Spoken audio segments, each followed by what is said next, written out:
Ichaw matungda kari hakselgi checksum thawang lawkhatkani. Ichaw matungda isingdagi pokpa laina typhoid, laihok tawba amasung leptospirosis amasung kangna sandokpa laina malaria, dengue na chingba nabagi chang hengalakpagi akiba lay. Asoy angam thoktanaba khongthangsinga sigingsi. Ahanbada thakpada safare khangma mapamdagi lawba ising khagtamak thaksi. Anisubada tungsinbana thamba ising sizinadringi mamangda khutsa sing na hamdoksi. Ahum subada chinjak sing mapong fana thongdoksi lunana fong sana thamsi. Mari subada lukhak jogum sing ingthina lushinsi. Manga subada chaba thakpa tawdringay amasung amang sang tangluraba matungda khutsa sing na hamdoksi. Taruk subada anang sing ichaw gi isingda kumduna chathangumsi. Taret subada kang machapok patingnaba akoy bagi mafam sing tarutanana thamsi. Nipan subada malaria amasung dengue dagi ngakthoknaba kangkhal sisinasi. Mapan subada pumtharaga natraga ichawgi isingba samnaruraba chinjaksing mafam chana langthokisi. Tara subada infection thokpadagi thingnaba layong hit ulapaga Dr. Tanahosi.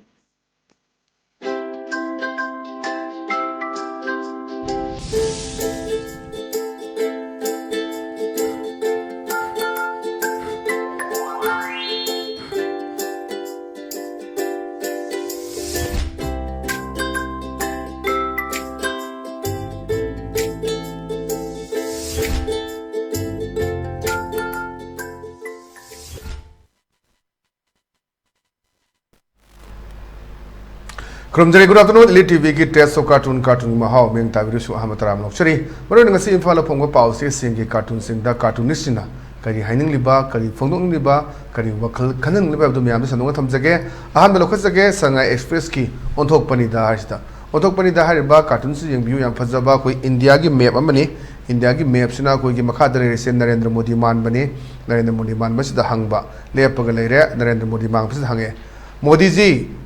Manipur sibu akhoi ga pundra brana Bharat ki map sina hangpani Manipur hai palebak se akhoi gi India ki manung da Chandra Bara sine ji leba Manipur ki issue ji almost sahi ame hele haji fauda Narendra Modi na prime minister na wafam tak thamdabani to atom issue ke haji election lorga issue si lochen gani na Amit Shah na pongdok pani ngarang hang ma su khoi review meeting ama tawdana Manipur le reba situation khanare khana gibda to atom phum thamgi maruna lamen tuen basing ain ge bachirak low chirak piba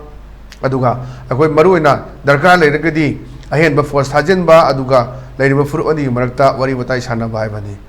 jam satina theng hai baduni masigi theng hawgalakpagi megi ohumdu lakpa aduga mana megi kunga mapanda lamba mapan kuntra matu lerama ta amara chakhiba adu 15 days leraga khogi lakani hairamba solution ama purakani hairamba madu asuk yamna misi mina thongi bamsigi responsibility sikana logo the gap si achu wangni an international ki organization me am lady achum batholakini kana tawbuno kana hana hobi kana khut thai kana mi hali kana yum mai thai basi loina khangdara form ni sida kuna media da lerga pangai hajen biya pot nati adani adu film da lerba ni adani tongan ton ba opposition me am lawini khoi Narendra Modi nang Manipur chalu idana to atom haji G7 ki tli da chatna khotna to mayam di uba Manipur se is a part of India Manipur se India ki part am natrabra saru am natrabra se khoi ki Bharat na hangapagi maps na hangambagi thabak ni adaida Modi man masna kumal ne ai kawrebu Amit Khan da hangena masigi responsibility mayam je Amit Shah da loin chinabani Ade tongan tongan form ni Amit Shah na thamgi wa form foreign aggression jaw sorry external aggression jaw have ko mayam du mana madu supplement toroganda madu endorse toroga achumi akogi Amit Shah na thamgi ba haw ke thamgi adu ni haraga atai ato form ta thamgi dum adu bu bi masa ni khak mayam gi mobta negated peret to gi bu di ek ta khoi lewa mayam da prithvi gi miyang mamang da akoi mai khumalle ka ina tawna rap toroga hat pa yaw ba tori mayam nodraga aduga kitang tawuda khoi gi sei the hek ta chaw da mana mating thoktana press mayam ko na ngang hi bani Narendra Modi na aduni hat patu pasunate mebigi adugi sei da negated peret tawuni madu ka hena madu tawunate hena to anton form sin da su khoi analyzing adu critic ne phongdo busu lebi adu sai jani India gi maps na hangai bani Modi ji Manipur sibu akhoi ga pundra brana ya phajaba wan thong leba cartoon ne adani ma khumi ai kawrebu Amit Khan da hangena akoi Amit Shah da hangene aduna Amit Shah da hange Amit Shah man ba hai deni aduna cartoonist na hai side hai da bodo Modi ji hai bani Narendra Modi येत पे याना पोसन अदुना अमित खान दा हंगे हाइसिनी याम फजबा सिजु वान थोक लेबा कार्टूनी हाइदना ए थमजगे मथंग the लेसिना को सना लेबा की लोइरेदना हाइबदनी लोइरेदना सिदा कोई वरी सानबगी सिन ने मोय फाइल पारो ऑफिस त मोय अहुमने चिंग ददी लो लेट्रेसे मेक सेंगलेने ना हजि तोयदनी कुकी निपी कुन मुथोला कांदा कोई लाइफलाइन थिंगजलगा सिदा अपदा पुदे सिक्योरिटी मैम चलेदो वरी सानबा यादे ना हलेदुनी ana behind the scene kai lege na sida oiramo tam pa ko thaida thingu tiar gas ka mok bom guna wai chai da bani sok papan ba kap sat li bani mayam si to mayam da di ana sing da di kem do ngam de ana sing da di ka pa yaroi kai na duga remote control pai re sing du na hairak pura kem ta to ngam de aduna manipur se am sathi ba mo amani civil war thorok pani thorok nga hairing ai su leite issue sida ji to anton ba kamjong area da refugee mayam changchelak ba som da mu akoi gi technopol district ki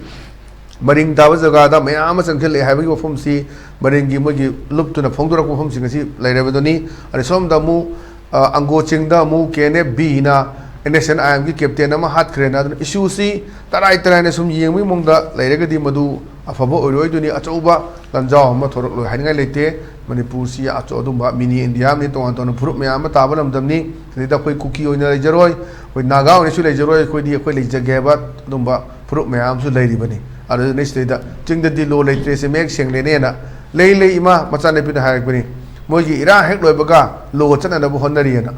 Adam ma'am नी बनांसी लेन हाय अदु आई लो माली बनांसी सोइना ब्रा printing mistake ला अदुने लेन चना न honorary हायसी लो चना न honorary हायदो माली ले इमा मोगी इरा हेक लोय बगा लो चना न होनरी ना अदुम फोटो को माली लेन चना न बायसी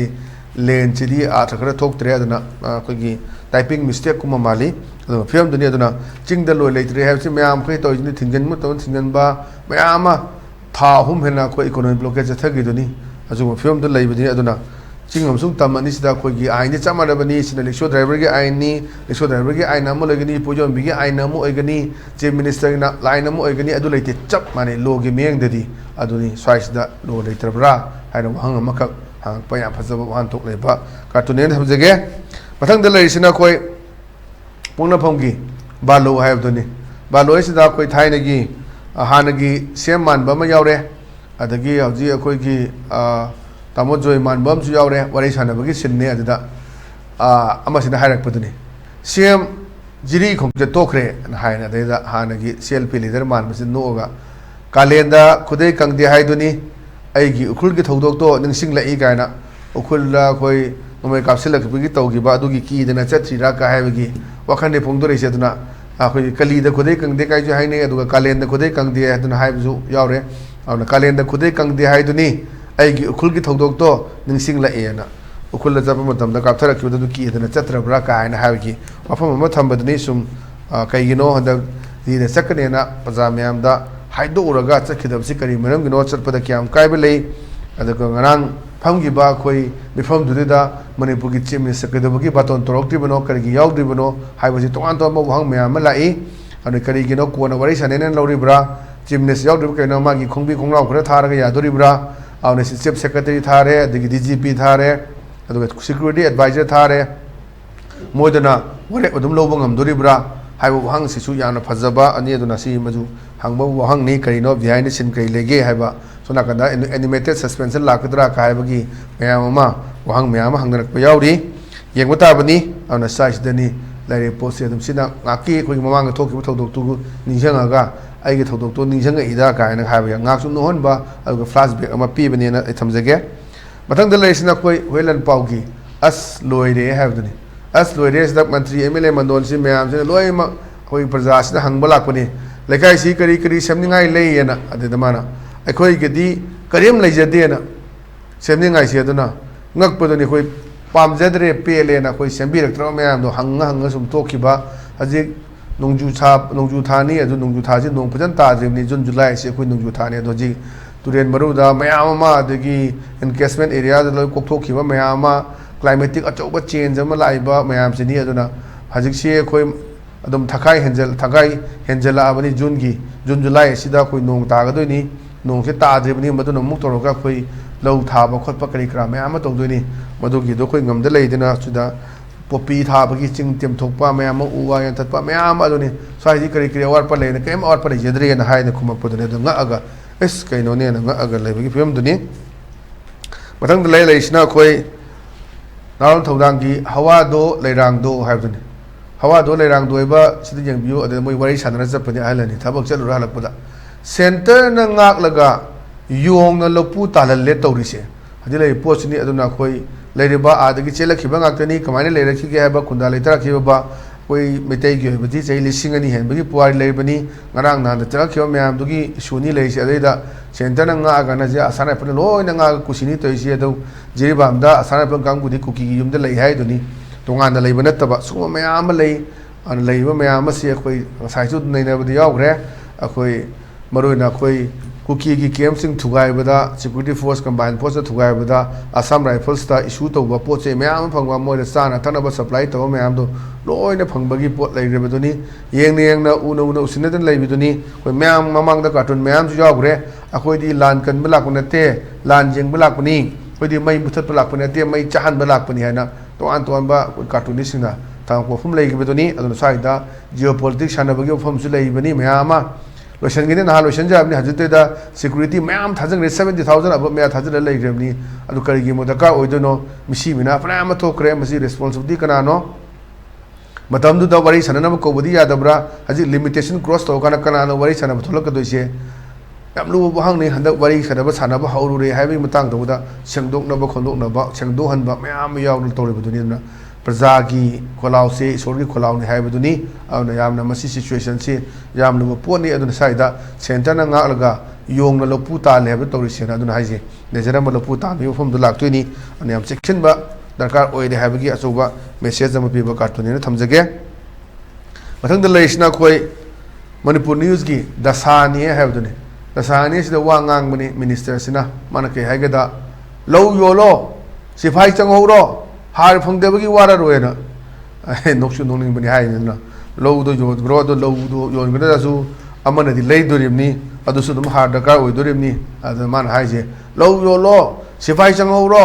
हार फंगदेबगी वारा रोयना माना योथोकिबसु लोमी अखोगी लोपु अमन लेदोइनी माज लौदो या पोंते अदना साइदसुनी अदुना आथरदो तोंगान तोंगान बा दम लेबा तौदबु अखोय माना के हाइतारे नोहन निंगनेबगी हाइबनी अदुना हजिकसे नि थाबा कोबदा यंगबियो खबरदा हजिकसे लो योंजरी इंखोल योंजरी अदना मयाम नि हजि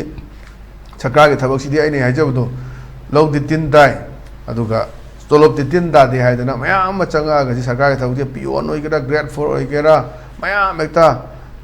चंगहौरगे हजिदा दु मयाम लेबिदुनी अदु फिवम दुनी अदना लो योलो सिफाई चंगहौरो हार फंगदबि वारा रोयना अमरम दबुदि चुम्बा दु अमरम दसु अमदुना लेदुइदु होय माना लौबुक्तु कदि इंडस्ट्री ओंथोकेरा अदुदि खंगदरे अदना अदुसु दम lau unabu hanabda harde dakar oidoni adugo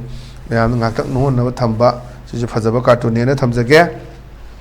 mathang da leisna koi people's chronicle gini people's chronicle ki third state atwa two state tical ladana two state tical sida koi laira pajama yaure ni bi yebani kai kai mateng kita pangbira mona adang sagi minister emila no okay not today ngasi ding amro I'm here only for laying foundation stone I see like the only foundation stone kalto or the young black pony uruk tang malapaniana. Noning money than a money high me am sing do. Okay, to see the Torgo. I am here only for laying foundation stone. I see the D. Okay, uruk tambalak pony hidena, like me am to the other. Yang see Adam Swaisida, Praza, director ba me, director ba me, Simina Shalaba, or the Chokri, Kolaga, Lega, Karifa, Gadoriba, Mayam, Wang Mayam, Hang Ebony. Bar sakana si tau de ade har de tau ta recommend tau ba si taka khaido ni union territory pirani natraga sigi si autonomous pirani har kana ka dori ba hybrid sing basing si yam ne ne ngai o po ni amna nikom nam sing le ba mathau ta matam ni ha na cho ba message am pi ba cartoon mayam su yauri ona ngasi gi di adom ba ELITETV gi test of cartoon gi mahau matang asure sanjare meng ta video sing bom ka na khurum jabol ne na kaina na ba thini jari pine bisi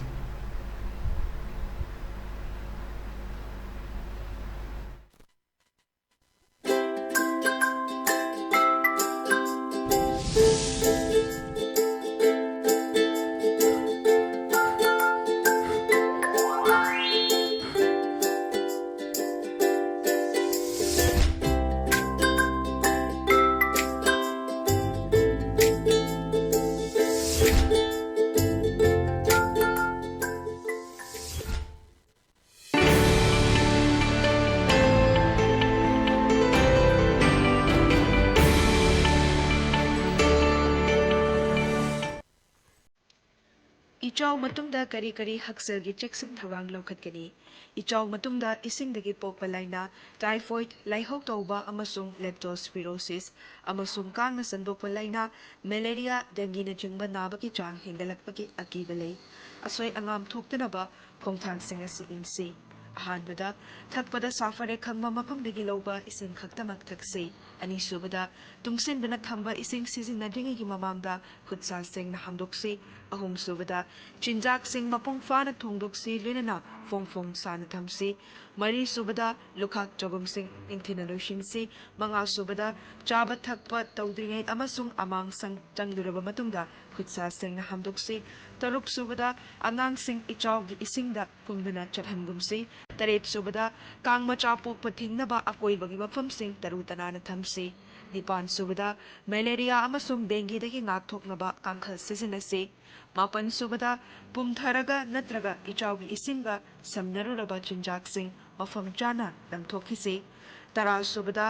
infection ꯊꯣꯛꯄꯗꯒꯤ ꯊꯤꯡꯅꯕ ꯂꯥꯏꯑꯣꯡ ꯍꯦꯛ ꯎꯠꯂꯛꯄꯒ doctor ꯇꯥꯟꯅꯍꯧꯁꯤ꯫